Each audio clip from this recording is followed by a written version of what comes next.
And hello, good people of the internet. This is Tommy Kelly, and this is, of course, the Tommy Kelly podcast. And before we get into the main part of this, I've just have two kind of things I want to talk about briefly. And one of them is that I'm trying out a new store integration print-on-demand thing over at adventuresmovie.com. And basically it's a print-on-demand service called Printful that allows you to integrate their kind of printing system into your own store on your website. So my store, where I've been selling the art prints and the altar cards and all of that stuff, I can now offer other stuff like t-shirts and mugs, other t-shirts, hoodies, all these kinds of loads of things. Anyway, I've put up a t-shirt, and it's a unisex v-neck t-shirt, and the price is quite good. It's €20 and in whatever shipping you choose. And it's the unifying sigil, and so this is going to be my proof of concept, or my tester to see to check Printful to see what they're like, check out how all of the back end stuff works on the site with the stores and shipping and all those type of things. And the great thing about Printful is that if you're in the United States, to ship most stuff from the United States, and if you're in Europe, to ship most stuff from Europe. If I do ever put anything up in the future that isn't the case, then I will let you know in the description of the thing. So it basically means that rather than, some people are worried about paying import tax when stuff comes in from the States into Europe or wherever, you don't have to worry about that. I assume then, if you're outside Europe and America, I'm not really sure how it works. Whichever's closer, maybe they give you the option. I don't really know. So if someone is outside Europe or the United States and orders the t-shirt, you let me know what happened and what sort of thing it was. There's also a whole host of different kind of postage rates and stuff that you can do, and it seems all quite good and quite cheap or whatever. So I've mine ordered, and I will let you all know how it is. But if you want to get in on this, then the link will be in the show notes, the description, all of that good things as well. Now, the other thing is that, all going to plan, by the time this podcast is out, then the deluxe, bigger, jumbo version of the 47th deck will be on sale. And it's basically a bigger size, not a massively bigger size, but a bigger size than the standard decks. It comes in a lovely box. It's like, two-part box that slips together rather than the kind of plain card box that the standard deck comes from. And there will be some other stuff in it. There will also be, as far as there will be when you buy it, you will also be able to get the digital deck, and you will also be able to get the Grimoire of the 47th PDF as a download. So both digital things will be available as part of the package as well. It will also have the 4 Devils. Now, I was hesitant for a long while of releasing the 4 Devils as part of anything, as thing, but so many people, they're so popular and people want them and are asking me all the time to put out all the cards and doing some sort of version where they can mix them in with the 47s and all that kind of thing. My kind of hesitation on it is that they're a different thing from the 47s. They're not in the Grimoire of the 47s, and they're completely separate system or whatever, and I wanted to keep them separate, but people don't seem to want to do that. And who am I to impose this on it? So what I've done is there will be the 47s cards, and on the back of them will be the unifying sigil. There will also be a separate card of the unifying sigil itself, making 41 cards of the 47s. Then there will be 5 4 Devils cards, which are the 4 Devils and the secondary artwork that I did for Cranbox. So it'll be 2 Cranbox cards. And on the back of them is the unifying sigil without any of the unifying stuff in it. So none of the 47 sigils and no of the actual master symbol thing at all. So while it'll look aesthetically very similar and it will fit in all together, if you do want to use them as, a full thing, 45 cards, whatever way you want to work it, it is still separating them in that you won't have 47, the unifying sigil, on the 4 Devil things at all. Hope that makes sense. So that's 46 cards altogether. And then there will be some sort of, that I'm putting together now, some sort of pamphlet, leaflet thing, and it will have a quick guide and some other stuff in it, and it's turning out to be quite cool as well. And all in the box and all the things. So that should be out by the time this podcast comes out, and if not, it will be like a matter of hours and days afterwards. There was obviously some unforeseen circumstance that happened to Tommy, future Tommy, that I am not currently aware of. But as of right of now, which is I'm recording this on Monday the 14th of May, I should be launching it on Tuesday the 15th of May. That is my plan, that is my want, that is my wish, that is what I'm putting out in the universe, but we'll see how that goes. It is how it is. So that's the two things I have up at the minute. The competition that we were running on Facebook and Twitter went really well, and the grimoire and the deck has been sent off to Henri, who was the winner, who wrote me a lovely poem. Thank you very much, Henri. You're a sweetheart. That was a lovely poem, and it cheered me up no end. And no other real kind of thing. So let's get into the actual main part of this podcast. Yeah.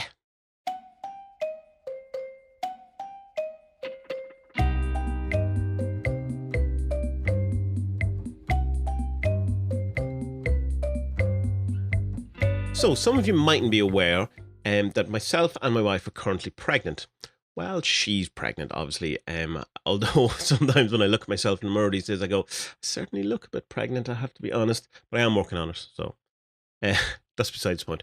And the baby is due in August. And obviously, well, not obviously, because you don't know my family life, all my grandparents are dead and have been for a number of years or whatever. So I decided that in some sort of, it would be a nice magical thing to go to the gravesides of these people and tell them that, there was going to be another member of the family, to ask for a blessing and that sort of thing. But I thought it would be probably a bit more interesting, a bit more powerful if what I also did was some sort of ritual for them and for the baby. So what I came up with was that when I was in Oxford, when I was in London a while back, I got some hell notes in the Chinese shop. And hell notes, if you don't know what they are, hell banknotes, or basically it's a kind of a tradition. What happens is that you have these notes and they look like real money, although they're not real money. Like obviously they're like monopoly money. And what you do is you offer these to the dead to pay for their debts. You burn them for them. And so that the idea being, it's very woo-woo, of course, but this is what we do here, is that you are paying for whatever debts they have incurred so that they have a better afterlife and they don't have to, it probably comes from that whole purgatory thing, but they're probably not purgatory because that's a very Catholic idea. And this is a Chinese kind of a ritual originally. But there must be some equivalent. I'm not anyway well versed enough in Chinese history. I know a bit of Taoism, and a bit of Zen and stuff like that, but just a slight bit of Confucianism, but like not really that tremendous amount. So I don't really know enough if they have some sort of purgatory thing. Someone out there will know, and you will tell me, and I appreciate it. So you're paying for some sort of their debts or their sins, and giving them money so they can get, to get out of jail kind of thing, so that they have an easier life. They can move out of purgatory into a more blessed or higher level of thing. And I really like that idea because, no one's getting out of here, without having done some damage or some sort of thing. It's the nature of life and all that you're going to fuck up many times in your life, and you're going to do some stuff that you regret of doing and all that. And you probably leave having all of that in you and all that. So in a way, it's paying for the debts of the people who've come before you, because and also that without them you won't be here and all that. But it's kind of a side thing to it. What I thought would be interesting, that if these debts aren't paid, say, that then I have a baby coming in, to try and negate any possible family karma that you possibly can, or any original sin that can be brought in, so they can come in clean and clear and all safe and free from any karmic ties or any family kind of burdens that may be. Again, we're in woo-woo lane here firmly, but let's just go with it. If it's although if you're not into woo-woo, I'm not really sure why you're listening to this. So as part of the blessing thing, I also asked that to bless the baby coming in, and that he will be free and clear of any family karma or anything from obviously the grandparents thing, because I've obviously have my own karma, my parents have their own karma, they're still family thing, but from the dead point of view. So at the moment, depending on what way you want to look at it, the dead are in this kind of theoretical kind of other place, and also the baby is in that kind of liminal place as well, that that it's between places, so that because not fully here yet, not fully arrived, so half there, half foot in, foot out, so that there's kind of some overlap or whatever. So I thought it would be nice. The problem being with one of the graves, which was my paternal grandparents, my dad's parents, is that the last time I was at that grave is when they died. And they died within 2 years of each other, nearly 10 years ago. So over 10 years ago, maybe, I can't remember. And I had a rough idea of where in the graveyard it is, and the graveyard, they're buried in Dundalk, and it's a quite large graveyard, and it's like, it serves the whole town, and the Dundalk is the biggest town in Ireland and all that, so it's quite, if you didn't have a rough area, you're not going to find it.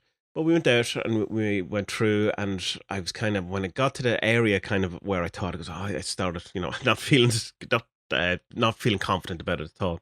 But after, like, we went through 5 or 6 rows, and then Vanessa, my wife, says, "We're not going to find this." And as soon as she said that, I had seen it. It popped out, like, wasn't even in the row we were in. It caught my eye, and there it was.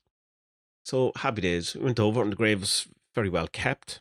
There's a new gravestone and all that with the pictures and stuff, and pictures I hadn't seen before of either my grandparents, and they're quite young.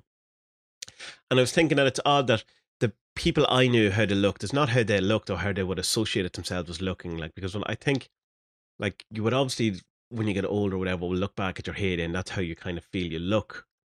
So they don't. I doubt they associate it with being old people, which is the only people I met. So it was interesting to see them in their heyday, and they looked far different and kind of, in one sense, kind of more alive and more, I don't know what's the right word, vibrant in kind of in some way. Not that they were quite vibrant people and quite passionate people. Now I've said in some places, I'm not sure if I said it in the podcast, but it definitely come up in the blog, I think, at one stage, that myself and my grandmother, my paternal grandmother, didn't get on really at all. Not in a kind of blazing rows, whatever, but there was a very obvious dislike of her, or no, some, yeah, dislikes probably the best word, to her towards me and my sister.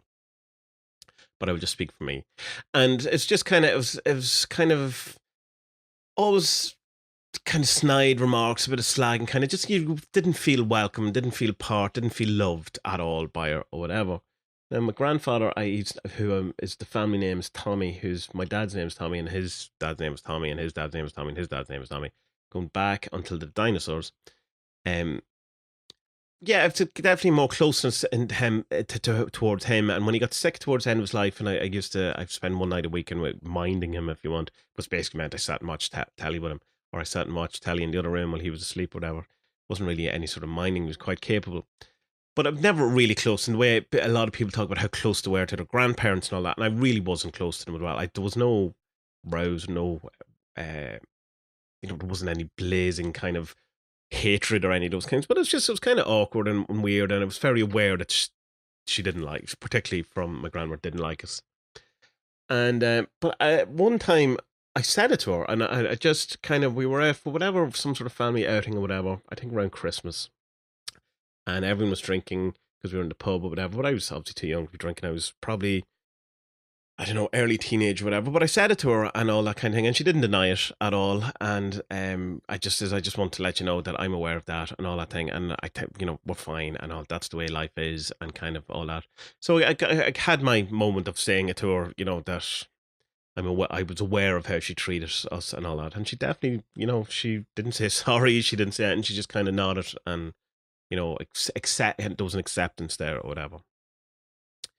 So there's a whole part of me, whatever, who, going out to the graves and all that kind of thing, didn't, in one sense, would like to kind of bridge that gap, and in some way let that thing go of, so that I don't project that then onto the baby coming or whatever, so that there is a feeling of, there's a good family ties or whatever going back and all that kind of thing. So there was an element of healing in it for me, and wanting to be more, in a sense, closer to my grandparents, even though they were dead, but kind of making by going out to a ritual and going to the graves and stuff, that gives you a bit more of a connection than, because like I said, I hadn't been there in 10 years or whatever.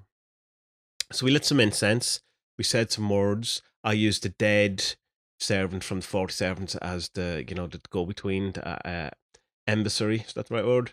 As the psychopomp kind of element of it, to bridge that gap between us, so that I, basically asking so my words can be heard, so my offerings can be delivered, and that my requests be said and whatever. I said it much better than I'm saying it now. I got into the flow. It was good. There was some good wizarding going on, and yeah, I just took some photos of the graves then, because I wanted to have the photos, because as I said, I hadn't seen those photos before, so I wanted to take some of that. So that was good. Then the next one we went to was it's way out near just over the border or between Ireland and Northern Ireland, in a place called Killian, which is spelled Killeen, but it's pronounced Killian if you're from that area. And it's like the opposite of this. It's a very small place, very small village, probably less than 50 houses, small graveyard, church, not even a pub, there's a shop, or it used to be a shop anymore. I don't know if it's still open. And that was where my maternal grandfather and grandmother, my grandfather on my mother's side died before I was born, so I never met him or knew anything about him or had any interactions with him at all. So when I was talking to, trying to explain what I was doing or whatever, it was just like I was going, I'm never met you. I don't know who you are, but you are part of me, and without you, I don't exist. My nana, who is obviously my mother's mother, she died when I was 12, and it was definitely more closer to her than I was to my mum or to my dad's mother. But even then, it's not quite to the closeness that people, when I hear other people talk about how close they were to their granny and stuff like that, or to their grandparents, it was still felt fairly some sort of separation between it. The thing, I don't know, and I don't. Maybe it's because I was too young and I didn't realize it, or something like that. And she was a lovely woman, and she was, very fond of us and all of that kind of thing. But again, I wanted to. She comes in my dreams an awful lot, and so my other grandparents have as well. Funny enough, my grandfather, who I never met, never has surfaced in my dreams, which is probably, that makes sense. But there have been in my dreams over the last while. But my nana in particular has been in my dreams a lot over the years, and I've had some very horrifying dreams that she was in. Not about her or whatever, but she happened to be in some fairly intense dreams of over the years and stuff, that just been a kind of secondary character in it and stuff like that, which is interesting, whatever.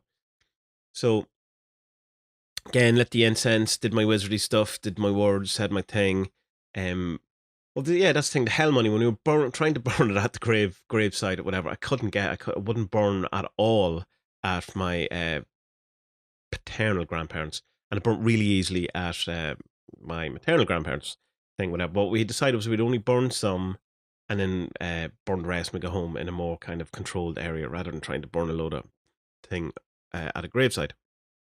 Now, interesting thing that happened at this point. I have talked before about how it feels different. How how do you know magic happens or whatever thing is? Because there's this sort of sense of feeling. There's a thing that happens. There's an aura. There's some sort of experience or sensation or something that just is different, and it's happening.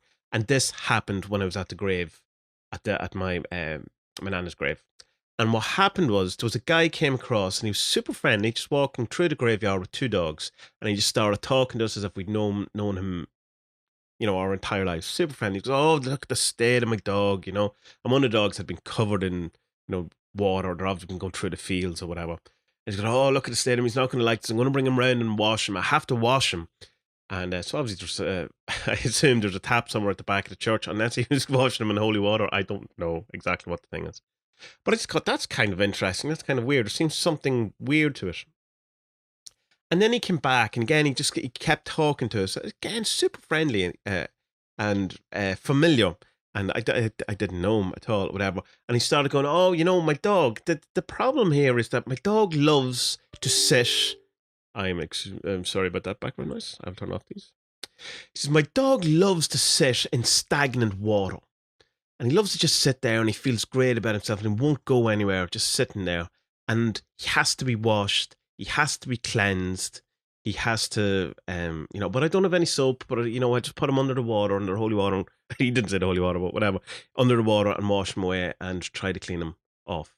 And it was at that, when he was saying that, there was something in the back of my mind, or, some sort of point of like tapping on my skull, going, "Here it is, something here. There's something here.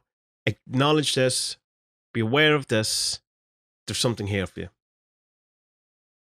And that sounds insane unless you've ever had that sensation or that feeling, and I'm aware of that. But there's just that, it's too strange. There's something, there's the thing Crowley says, that you should treat every interaction as if it's some sort of interaction between you and God or whatever, or some sort of, that's very badly paraphrased, but that kind of thing, that everything is actually a message towards you. But I'm not sure about that. I mean, you can definitely get a lot of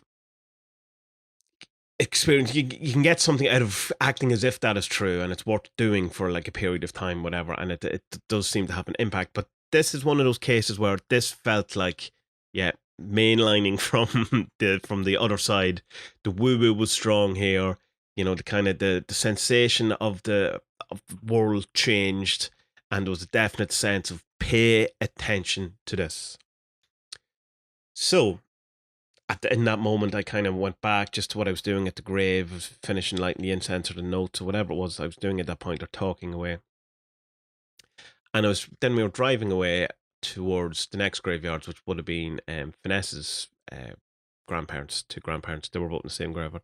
And I was just mulling the whole thing over in my head or whatever. And I was trying to think of what was that? What was that about? And what I came up with, what I've decided to be true about this is that it's the message of that what I'm currently doing is floundering and enjoying lying in stagnant waters.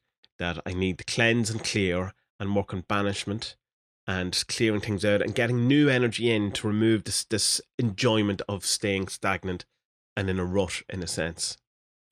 Now, the only thing that doesn't really fit in, there seemed to be a big issue about him saying something about, I don't have any soap. So I don't know what that's about, whether I'm overthinking that or whatever, but it did seem to be a clue in that, and I don't know. And now they're thinking probably the holy water thing, that if he was at a church and he was cleaning him with holy water, there's a lot there that's definitely you could read into it, which I decided I will. So yeah, so that is something I'm going to go right there. It's definitely something I can work on, trying to get in new energy, new ways, and start to work through that, cleanse, clarify, banish, get all the old stuff out and allow new things come in. So I mean, the road opener is going to be huge in this one. As is, any other kind of banishing thing or whatever, and kind of clearing out that whole Jordan Peterson clean your room kind of type ideal to wear. So I thought that was interesting. I thought that was really good because my half of the ritual at that point was kind of done because I'd done both sides of my grandparents. So whether so it wasn't that it was, you could say, oh, you have wait till the end result, whatever. Excuse me. My half of the ritual had been done at that point. So I thought that was interesting. I found that as very, very good and very what's the word? Very interesting and worthwhile. Kind of, I was going, oh, there you go. That was a very quick, instant kind of a thing. And so we went down then to the Balapusta graveyard, which is where Vanessa's grandparents are, and that is in one of the vlogs I was there. So you've probably seen it, some of you maybe. And that was very nice, whatever. Just again, same thing. Vanessa did the talking this time, just saying, bless us, bless the baby, hope you're well. Here's, to pay for your debts, pay for your thing. Not that, with the politeness going, well, I'm not saying that you've done anything bad or anything like that, but it was very nice and very, very honoring, and it seemed like a nice connection, whatever. And then I had kind of thoughts of it'd be nice, not a non-morbid way to, I had this future view of bringing the baby to the graveyard, and these are your relatives in a sense, whatever. Obviously, not the first week that she arrives or anything like that. So yeah, I thought that was great, and I really thought it was a worthwhile thing to do, and I felt it felt good after having done that. It felt like that was something had been achieved, or something it had cleared, or something. When we come home, then we I've kind of an outside kind of altar thing at the front door, which has a Ganesh and a Buddha and stuff like that. And I had loads of flowers and plants and stuff, but they had died over the winter because I had them in the shade, thinking they would do better now, but it didn't, obviously, and I didn't spend enough time with them. But I cleared all of that away, cleaned all that up or whatever, and then we burnt the money there, did the rest of the hell notes or whatever, and then loads of incense and clearing all that. So my intention now after that is I'm going to do some sort of clearing things. I'll probably go back to that, maybe some sort of uncrossing stuff as well. But with the idea of, rather than, it's more letting new stuff in rather than wallowing in stagnant water. That's kind of what I want to work on for the next while. And plenty of things, like, I mean, Magick is the perfect thing for that kind of stuff. I mean, it was built for it, basically. Another thing I was kind of came to think about whatever is that what I've stopped doing is, because when we went to the graves, I was going, oh, I'll pull out the dead card here, the dead servant, whatever. And I've noticed that I have stopped carrying the 47th deck round with me like I used to as a totem or as a talisman, which I found interesting. And it's been a long time since I did. And I think what happened was because when I changed up my altar and put it on my altar on a kind of a, um, excuse me, I'm not too well at the moment, which is I was going to say rare for me, but it's not rare anymore. I've been like sick in all week, and then last week I was sick in a different way. I'm just a bit run down, I think. But anyway, beside the point. But yeah, so I put it on a kind of a small. What's the thing where you put I can't even think of that. An artist uses them and they put their paintings on it, and the canvas is on a. I was going to say an anvil. It's certainly not an anvil. On a easel. Well done, Tommy's brain. So I have a wee small easel and I keep the 47 stack on it. And since I've done that, excuse me again, I haven't been carrying them around with me. So that's something I definitely want to start doing and start integrating them more into my life as more than I have been, because I kind of been letting that go a bit. Haven't really been doing any journeying with them. Haven't really been doing much communication. Which reminds me, I got an email during the week, which was really strange, but also was one of these kind of syncs that answered a question that really was. It was an email that wasn't for me, I assume, because I didn't know the address, I didn't know the guy sent it, whatever. And it was along the lines, it was like the subject line was like ignoring messages, and then the thing was one line, and it goes, hold on, now I've my email switched off. It was you should probably try to communicate more. It will save a lot of drama later on. That was it. And I was going, right, well, that is definitely something I have been neglecting, is communicating in my Magick to, to say the 40 servants or to any of these kind of things. I've been pulling away, kind of trying to do everything on my own and not being part of, greater thing, whatever. And I talked about before on the podcast that I kind of feel that I'm missing that kind of area. So, and it's like something I seem to have done. So that email again, I've decided to take as a thing of to communicate more, to start talking a bit more, to get more active with the spirits and with the 40 servants and stuff, the way I used to, and the way it seemed to work for me, and the way I've just realized just the other day that I just don't do anymore. So like to the point that I hadn't even noticed that I had stopped taking the deck around with me. So all interesting stuff, and plenty to work on, and plenty that I can move forward in. And it seems, seems like a good time ahead. Like it seems that there's kind of as if I may be moving out of a pattern or a loop or whatever into the next stage and the next thing. But this, I've work to do or whatever onto this thing. Oh yeah, one of the other things that the guy at the graveyard said, I have to wash the dog. He's not going to like this. So there is an element of doing something that I'm possibly not going to like. But all change is that. That is the by factor. If it was good, you would change easily. But you have to do something that you don't necessarily want to do. So it doesn't have to be horrifying. It doesn't have to be anything. But it's just not to lie anymore in stagnant water. And that is the key. So I made a nice connection again with my grandparents and to grandparents on the other side, my baby's other side, Vanessa's grandparents. And I've started the ball rolling on this amazing baby coming into the world and starting getting into the Magick stuff now. I'm going to do a lot more on that, and looking forward to it. But I think that it's a good start, and it's good, and it's certainly cheered me up and kind of give me a new vigor and a new kind of zest, and at least particularly on Magick, which is interesting because I've talked to a number of people this week who said things like, I've been asleep in Magick for the last 3 months, and it was only the other day that I realised that, and then I just as if I came out of a Magick coma or whatever. More than one, like definitely 4, possibly 5 if I really wanted to read into it. People have said that to me or similar stuff to me in the last week. So maybe there is something. Maybe this is probably the stuff that people go on about this astrological things or whatever. That maybe there was some sort of cycle or some sort of thing going on. I don't know. But it seems to be a slight, small little wakening up or little changes coming in now. And it could be just a seasonal adjustments or seasonal changes or whatever. But whatever it is, I'm going to take it and I'm going to roll with it and I'm going to move forward into the future. So, yeah.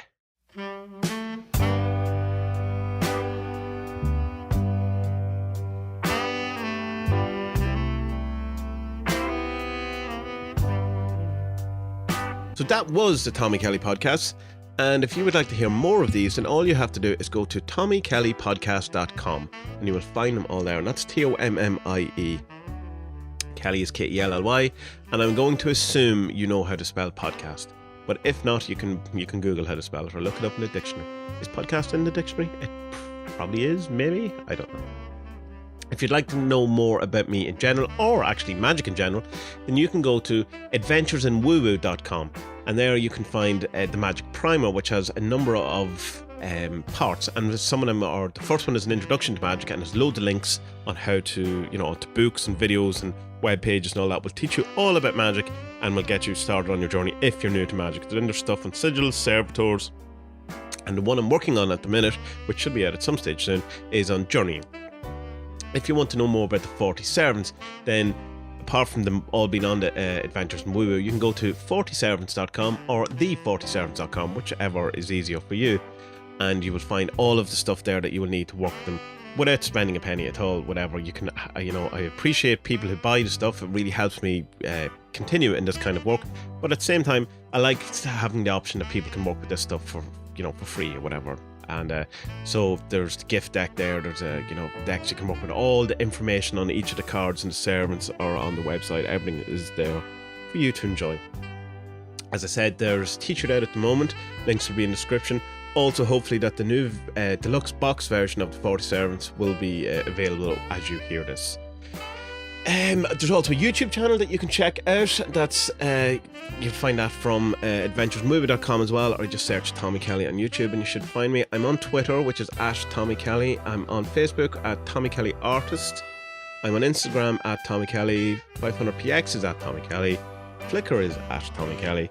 And I'm sure there's stuff that I am missing. But generally, if you go to adventuresinwoowoo.com, then you will find all of the things that you could possibly want to find out about me. Or don't go. This is, no one's forcing you. Just do what you want. It's free will. The other thing is, if you would like to help me to continue to this kind of stuff, you have two options. The free option is please like, share, tell other people about it. Leave comments, leave 5-star ratings on iTunes or on Pocket Cast or wherever you're listening to this, and just get the word out there and tell people of the world that about the podcast or about the YouTube channel or about the blog or about the 47th or anything. Now, that sounds kind of like that really helps. That really helps. Getting the likes and the comments and the ratings, or leaving good book reviews or a nice review on the deck or whatever it is, really does help. So don't discount going, oh, I can't really do anything, but I'd like to help. Like, share, send it on. I really appreciate it. If you'd like to spend some money, you can go to my Patreon, which is tommykelly.com. TOMMIEKELLY.com, and that'll bring you straight to the Patreon page, where you can send me a hard-earned money, and so that I can continue to this, to upgrade. Like next month, I have it's every year I have to pay for the hosting. It's a yearly thing, and it's come up next month, and that'll be paid for by the money I get from Patreon and stuff. So it goes to continually improve and upgrade and keep the site running and keep me going and all that kind of thing. And there's a number of awards you can get for doing. So you can get PDFs, you can get the comics, you can get the digital decks, you can get part of this thing called The Journey, which is a shadow working meditation using servitors. It's a year-long thing. We're in month 5 at the minute, but you can start at any point, whatever. People are enjoying that. I'm finding it good. I'm finding it tough, but I'm finding it good. So there's a lot there. If you would like to help out, then I would greatly appreciate it. But if you don't, that's fine too. It's all good. It's all good. So, good people of the internet, may you have a wonderful week. May your ancestors bless you, and may they look after you. May they send you something nice, and may you feel a connection if you so choose so. And may you have the best week that you can possibly have. And may all be well. May all manner of things be well, and be well.